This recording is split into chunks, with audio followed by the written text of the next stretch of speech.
up.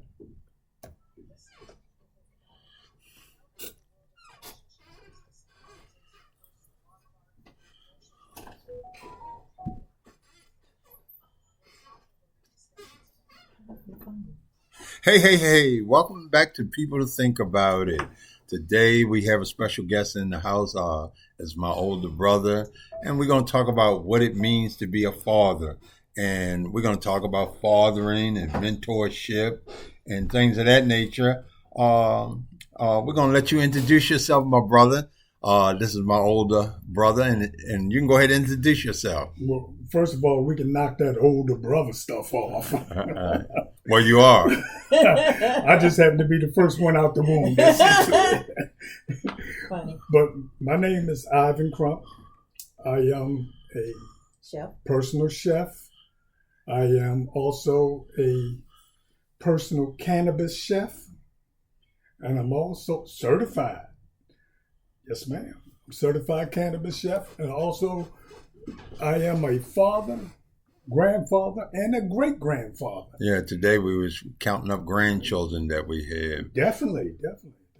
You know, what I find out now, and I'm basing this off of a man that taught me how to be a father. Right. And a dad. You know, and his name was Haywood Lewis.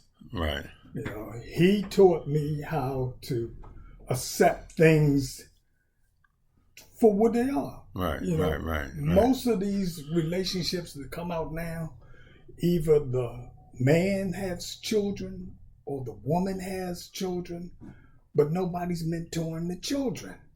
They seem like they just running around rapping, you know. And then we got a lot of our youth in jail because there's nobody grabbing them by the hand and say, hey, man, that's not cool. Well, would you say that comes from, realistically, we're taking the male figure and out of society, meaning that, you know, like when you start all these social programs for these women and things of that nature, like you tell them, hey, I'll give you Section 8 housing, but no man can live here, you know. So I think that is a big accountability on us as men, as fathers, as grandfathers, as friends. Like you say, is to be able to turn around and being able to lead and guide. I never take away anything from women being great parents, being great mothers and stuff like that. But also they got to understand is that through some of their trying times or bitter times and stuff, you got to stop saying you're the father. You're not the father, you're the mother. So you have to be just the mother. And if you want a male figure in your sons or daughters' lives, it don't necessarily have to be the father. It can be an aunt. It can be an uncle. It could be a friend, a male friend. It could be a brother, you know. But I think that the way the world was designed and the balance of the world, it takes the village to raise the child. And I think that that's what we're missing. I agree with that. It is definitely a village. But if you have a male figure, a positive male figure, then it's a difference with the child. Right. And spending time with them, making them understand that life ain't easy. A lot of these people pacify these young men and young women by giving them certain things to say, okay, if you do this, I'll give you this so that you can act like that. Why? Right. Why should I award you for being bad? Right. Why should I award you for cutting up and not trying to really get an education or understanding what it meant to take care of a house? Right, because it's just like we were talking yesterday, you know, we was out, you know, shooting some golf balls on a driving range and talking, and we had a young man with us yesterday, Right. And, you know, he was with us as older gentlemen, and we were like just giving him words of wisdom, giving him words of encouragement, which I think he embraced. And you turn around and, you know, it's just like when I was telling him, you know, I don't need nobody to give me a participation trophy. I'm participating already. I already know how to participate. I'm participating in life. I'm participating in sport. I don't need a 10th place trophy or a medallion to tell me I participated, because in real life, that's not how it is. You know, Right. if you go and I go and we're trying to get a job, Well, that job is not going to say, hey, Ivan, come to work Monday, Wednesday, and Friday. Hey, Lamar, you come to work Tuesday, Wednesday, and Saturday. That's not the way it works. Either you get the job or I get the job. I can't pacify the both of them. So I'm gonna hire the person that can get the job done, right? And that's what we have to show these young men in life, that, like you say, all this pacifying, or I got to be rewarded for whatever I do. No, some things you're supposed to do in life. It's not about a reward. It's about you doing what you're supposed to do as a young man and growing into an older man, Yeah. Well, a lot of them are not making it to be an older man because they don't have an older man to grab them by the hand and say, hey, that's not the way you're supposed to do that. Right. All of us, now you as well as myself, we had mentors. Right. You had Mr. Ernie. I had Charles Carruthers. This is somebody that I could call up and say, hey, I'm going through this. A lot of these young brothers and sisters don't have that. Right. They relying on homie, YouTube, Instagram, TikTok, dealing with the social media, and then finding out, oh, that's not the way it's going to work. Right. And then a lot of them overlook what I'm looking at now, and I'm going to use Baltimore for example. We got kids that are graduating from high school on a 6th grade, some of them on a 3rd and 4th grade reading level. Right. And now you want to be a productive adult? And that's because they're pushing them through the system. Yeah. No child left behind. No child left behind. But some of these kids need to be left behind because they're not getting the full understanding of what they are trying to establish or comprehend to be that particular person. Right. You got folks who tell them, well, if you go stand on the corner, you can make $500 a day. But they don't tell you the little consequences behind it. Like you stand on the corner $500 a day, but if you get caught, you might get 5 years. Yeah. You know what I mean? But they don't give them the risk factor that's involved. And it's just like I always said, and I say this a lot. I don't take anything away from a woman being a great parent to a young man or whatever, but I think that some of these young men don't know what it's like to do because they pick up the femininity side of it and they become more emotional than what they should be in certain situations that we as men, like you say, the men we got mentored by wouldn't let us get into, let's say, an argument with a police officer. Like, I'm not going to go word for word with you. I know whether I'm right or wrong. I'm going to deal with it in a manly state. But then you have these young people today, especially these young men, they deal with it with the emotional standpoint. And then the situation escalates. And they only dealing with it from what they have seen of how they were raised and being combative in life. So when you got to deal with things that you don't have a man saying, ho, my man, slow down. Let's think about this situation. You know what I mean? Well, I agree with you on the point of the woman helping or grooming or growing or help developing a young man. But certain situations, you can't be hysterical about it. Right, emotional. That's what I'm saying. You can't be that emotional about it. Whereas some of the women that are out here are really strong. They are the women who have education and they're up there. They want the best for their children. Right. They want the best for their young men and young women that they've raised them. And then there's some of them don't. In our situation, our parents would tell you, be mindful who you hang out with. Right.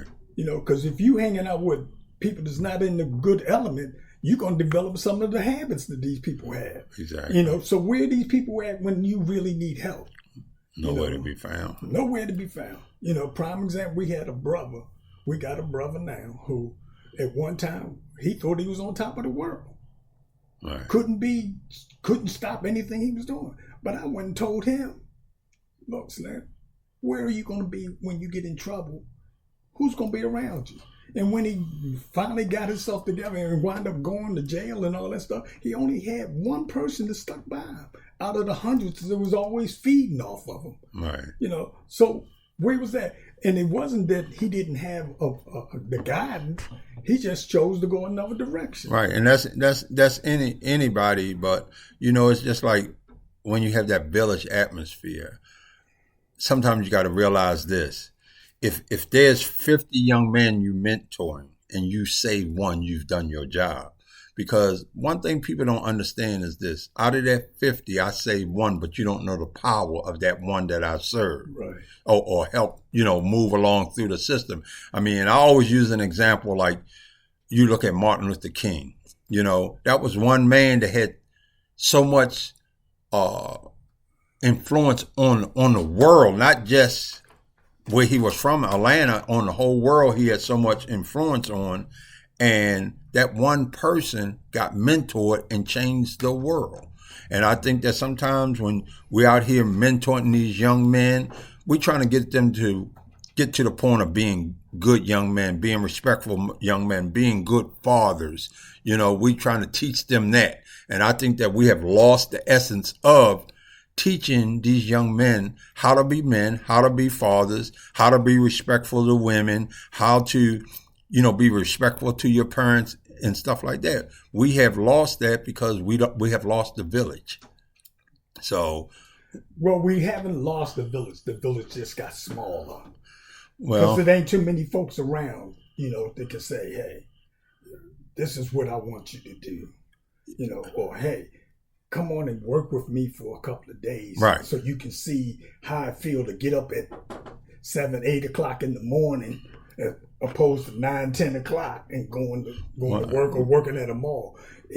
Put your hands in the soil. Well, it was just like when we grew up. Yes. When we grew up, you had to get up. You was accountable for making up a bed. Yeah. You couldn't go outside until you did your cleaning. Mm-hmm. When you got home during the week from school, you could not go outside until you finished your schoolwork. So you had accountability. And a lot of times we lose that accountability. It's just like, I know you and I were talking about you being a chef. You can let our audience know the kind of programs they have for young adults to become chefs and the mentorship. If a young person is interested, and we're talking about the middle school age, they have a program called Pro Start, and it teaches them how to actually work in a kitchen, know what equipment to be using, how to conduct yourself in a kitchen. A lot of people don't know when you are in a kitchen, it's chaos. So if you're at the stove and I need to get past you, the words I said, I'm behind. So that was alerting you that this person behind me got something hot or something cold, right, that can damage you. We even teach you the proper equipment or the proper clothing to wear. You just can't come into a kitchen and wear flip-flops and think your feet ain't gonna get burnt. Right. Grease pop everywhere. Next thing you know, you got burns on your arms, burns on your feet and stuff. And then they're like, oh, I can't come to work because I burnt myself. Right. And I say that in letting people know that there's all sorts of programs out here for young men to be able to change their lives and stuff. Because, we live in a society, everybody wants to be an entertainer, a rapper, a basketball player, a football player, something like that. And there's more to that in life. There's different careers, technical careers that you can go be a plumber, you can be an electrician, you can do these things and create your own way through life. And, it's just like, even like I said with you, hey, you might want to go into the chef program. Hey, that gives you ability that one day you might want to do your own cuisine and open your own restaurant and stuff like that. You have that type of opportunity because it's a technical skill. And I think that we as men, we have to get some of these young men back to the point of learning to use their hands, that understand your hands are your weapon. Now, I agree with you on that, because when we went to school, you either went to a high school that dealt with technical, or you went to a school that gave you a trade. Right. Everybody can't work a computer. You can work that phone. You can follow something else that somebody else is doing, but to set up there and develop a program yourself, if you don't have the proper training or proper people around you to show you how to do this, you just sitting up there looking like a crazy person, just pressing buttons. Right. And this is what we do with going to culinary school. I don't knock anybody that stayed under their mama and learned how to cook. I don't knock anybody who never went to culinary school, because we have some fantastic young people out here that can create stuff, but they lose the part of being creative. They lose the part of what this program is all about. It's called culinary arts for a reason. Right. It's an art to making food. It's an art to presenting something that somebody is saying, oh, I'm willing to eat this. Exactly. And then sometimes you got to sit back and say, you know, as us being fathers, you know, and Father Day's coming up, you know, Father Day's coming up, and, you know, we sit back and we look at this and we look at how many people are fathers but don't get the credit for being fathers. And, you know, society sometimes set back and base whether you're a good father because of what you can produce, not what information you can give. You know, it's about, I can provide this materialistic thing. I can provide Nikes. I can provide name brand clothes. I can give you this. I can give you that. You know, that there's certain situations where parents get into battles, and they get into battles with the children, and one parent said, hey, I'll do this, and the other parent said, I'll do that. So it become a battle, and you lose the mentorship, then you lose the parenting skills then, because you're fighting back and forth about, hey, you're giving this child an option, to the point that, hey, if I come with you, I get this. If I go with dad, I get this. It should never be that way, because we have to understand we need both parents to be parents in order to raise that child. And in order to be a good father, I think that you have to play a major part in that child's life, you know? Yeah. It's not about material things a lot when it comes down to children.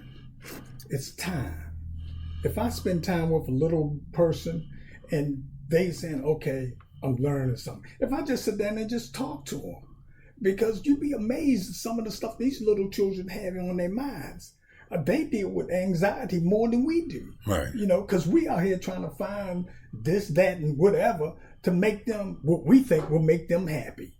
And half the time it's just being with them. Right. They do appreciate that time.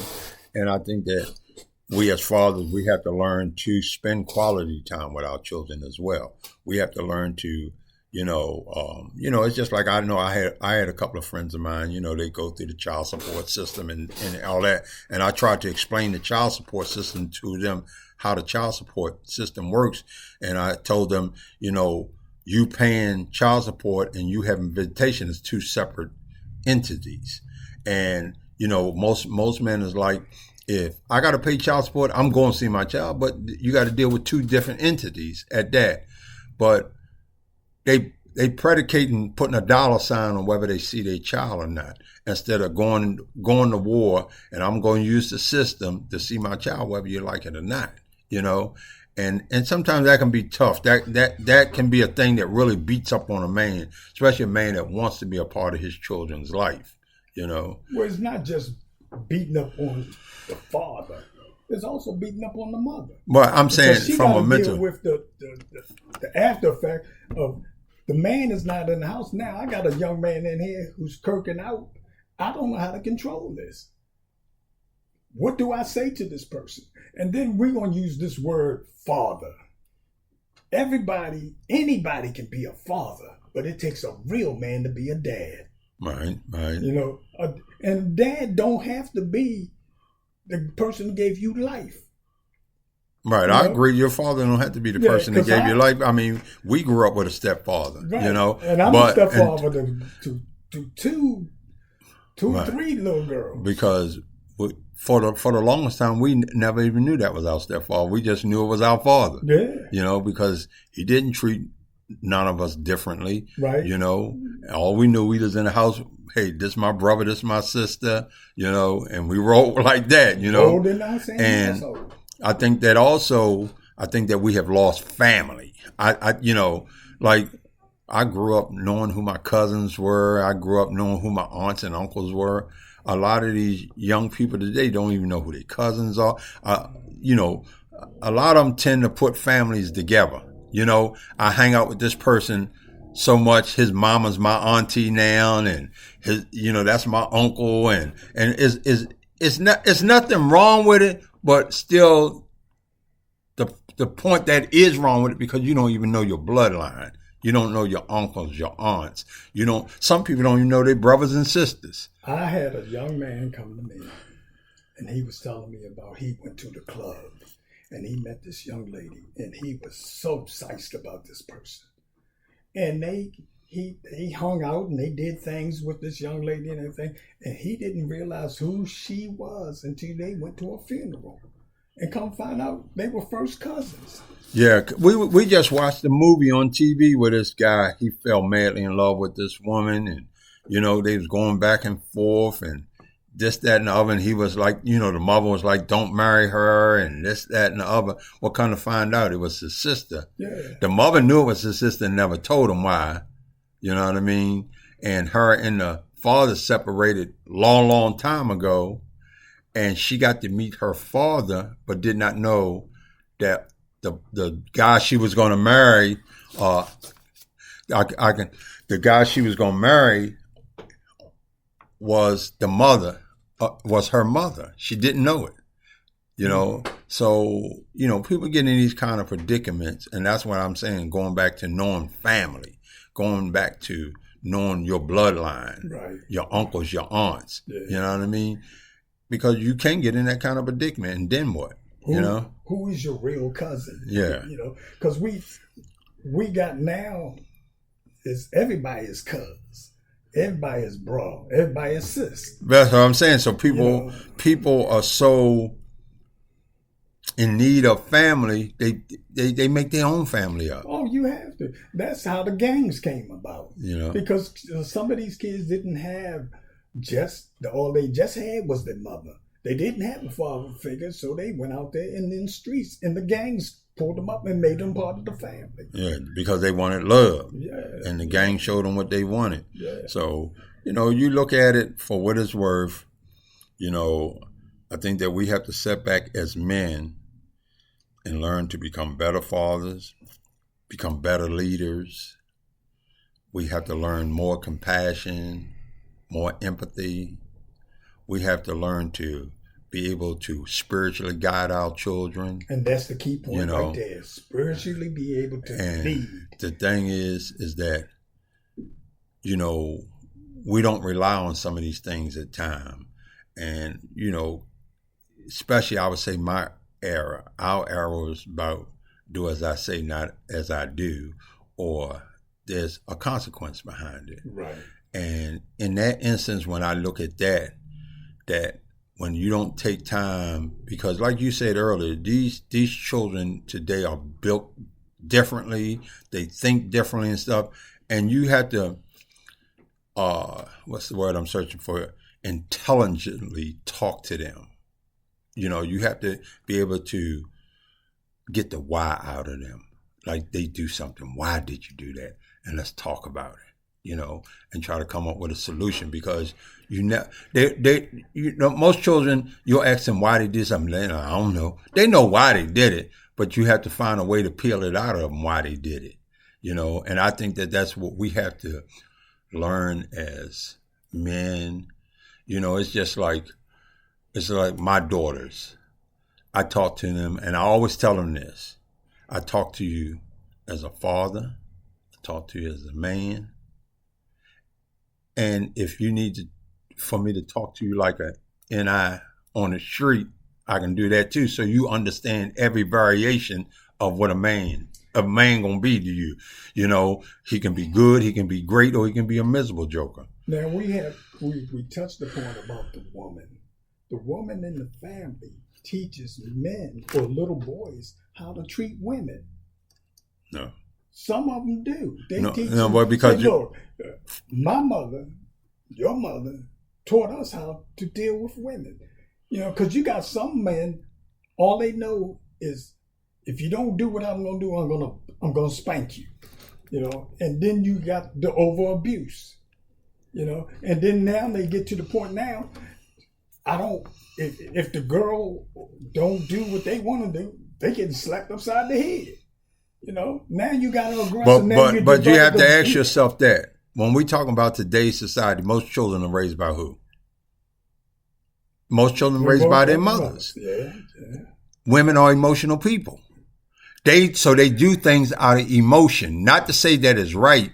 So what I'm saying is, if nobody's guiding a young lady to teach the young lady how to be a young lady, and you're being guided by women from an emotional standpoint, so when you get to that point that dude coming and putting his hands on you, he doing it from an emotional standpoint.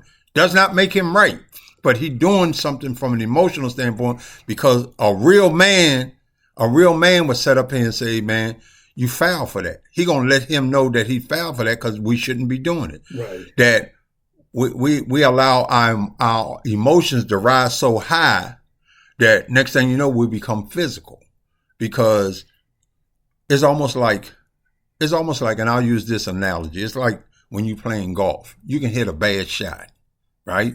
You can miss a hole, but what do they call golf? A gentleman's game. Right. You know, so when they call it a gentleman's game, because we deal with things like gentlemen, you know, we don't let our emotions override what's going on here. I swung, I hit a bad shot, I keep going. You know, like we was talking about the other day, and I say this because I know golf is your game, but it's just like if you playing a par 4 hole, or it take you 5 strokes to get there. You didn't make it in par, but hey, I got 17 other holes to make up, you know? So what I'm saying is, I just think a lot of young men today are emotional beings, and they don't use rationality because they become so emotional. And I want the audience to understand in this, I'm not blaming that on mothers, because I think mothers do a great job, because you have to deal with only what you have. Right. But what I am saying is, from a man's standpoint, is that through the lenses that I look through, and I like, I'm a barber, and I cut a lot of dudes, and I talk to them, and I talk to a lot of these young men. And a lot of them are emotional beings now. They really emotional. And they young men with single parents, single mothers. Now, the mothers can be hard. The mothers can want to this, that, and the other. But you learning something from a female base. And I'm not saying that's a bad thing. So I don't want to get it twisted. But what I'm saying is, men and women are built different. Oh, yeah, definitely. Women are emotional people. Some men are too. Right, because they learn that emotion from the essence of what they come. And most young men today are raised by single mothers. So it's just like when they get out there in the world, they're dealing with things from an emotional standpoint, not a rational standpoint. Right. So when you deal with things from a rational standpoint, you know what? No matter how mad you get, you walk away. Because that's what a man would tell you to do. Just walk away. Just chill out. Walk away. You know? It's just like when you see, like, we watch TV sometimes, and we see the woman slap the daylights out of a man. He don't react because he's not being emotional. You know? Because the emotional part will make you... Or he's scared of the consequences. Yeah. You get slapped and you slap another woman there, the first thing the lawman do is come and lock you up. Right. You may not be the instigator of the attack, but you know. So what I'm saying is that we as men have to teach these young brothers how to become men, how to not make things so emotional, and how to become more rational with their process of thinking. Because, you know what I mean? When you let your emotional side take over, and you out there dealing with them police, you're more likely you're going to get locked up. Yeah. When you let your rational side deal with it, you know, it's just like if the police pull you over, right? You might like, officer, why are you pulling me over? I need your driver's license and registration. Well, guess what? You give, when you're thinking rationally, all right, because I know I ain't did anything wrong, I give them my driver's license, my registration, because I know I'm good. When I deal with the emotional part, I'm cussing them out. Why the hell you pull me over, this and that? I'm dealing with that emotionally now. So there's two different ways of dealing with something. Don't mean that you weak, or don't mean that you soft because you deal with things rationally. You know, you trying to you're not trying to win the battle. You're trying to win the war. Yeah. You know what I mean? So I just say that, and I'll say it and I'll reiterate this 1,000 times. Mothers do a great job of raising their kids, but we got to do a better job as men of raising. We got to step it up. These young men. Yeah. That's the way I mean, that's just my viewpoint, and that's not to say that I'm right, but I just think that we have to do a better way, because what kind of job are we doing if the streets can grab our young men and people that are spiritual beings, people that like you are chefs and stuff like you can't connect to these people. You can't connect to them because, like you said earlier, they more impressed about the material things, or they more impressed about the streets. But what do the streets teach you? The streets teach you you're going to jail. If you get caught, you're going to jail. Yeah. That's just the bottom line to it. So I say this and saying in the greatness of being good men, we have to learn a better way of becoming men. We have to learn a better way of becoming leaders and guiding our young youth, because I just wanted to emphasize that, you know, we really want to make this understood that it's about us as men raising young men, you know, not just raising children. We need to raise our children, but I think from a spiritual perspective, even when I step back into Genesis, God put Adam here, and when the apple got bit, he didn't ask for Eve. He said, "Where's Adam?" So that's accountability. And I think that we all need that accountability as men, that we're going to fall short. We're going to make mistakes. You know what? We might become emotional and all that other things that we're not supposed to do as men. But that's all right. We can forgive. You can turn the other cheek and you can become a better man. What you didn't accomplish today, you can accomplish tomorrow. By the grace, if you grace that seed tomorrow, you can accomplish tomorrow. But every day, I think you should wake up trying to learn how to be a better man, a better father, a better mentor. You know, I think that you need to wake up every day trying to be that, because we have such an imbalance. We have such an imbalance to society pits us against one another. You know, they get the man to think this way, the woman to think that way, and they put us totally against each other. And then the ones that suffer are the children in the middle. Yeah. You know, so I just think that we just want to thank you for being on our show today. I do appreciate you. And can you just give us a little information of if somebody wants to be a chef? I mean, because I know a lot of these culinary schools are closing down. So how could they, like, no matter what state they're in or whatever, how can they get involved in that? There's an organization called the American Culinary Foundation.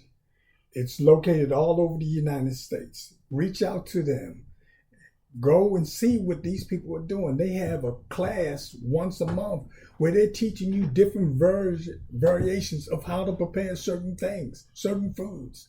And you're around people that are positive. You're around people that are more encouraging to not just to become a cook. Because I started off as a dishwasher. Okay. You know, and I worked myself as a dishwasher. And one of the things they said, well, why you want to be a dishwasher? So I can see what kind of food you cooking and how good it is. Because if it ain't all that good, it's going to come back on the plate. I'm going to see it. That's logic. I'm going to see it. So now I know I can't cook eggs like that because that ain't the way it's supposed to be. Right.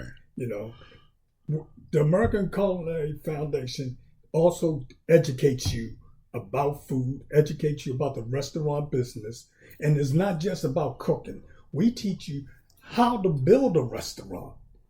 You got people out here to get paid just to take pictures. You got people to come out here and help design these kitchens and these restaurants. So there's different avenues. There's different avenues to this. You know, it ain't all just standing over a hot stove. Right. You know, and you got people to come out here and take pictures of your food and make you look like a superstar, and the food tastes like crap. Right. So if you guys want to become a cook or, you know, whatever you choose to do in life, there's different programs out here that you can reach out to. You can also email us at peoplethinkaboutit@gmail.com, and maybe we can give you some information, some feedback of what you might want, you know, something you might want to get in. You also can reach us at peoplethinkaboutit.com. We want you to subscribe to our podcast. You can go at People Think About It And we're on YouTube. We're on all the podcast outlets. And we want to thank you once again, Big Bruh, for being on the show. And we just want to say, hey, keep listening.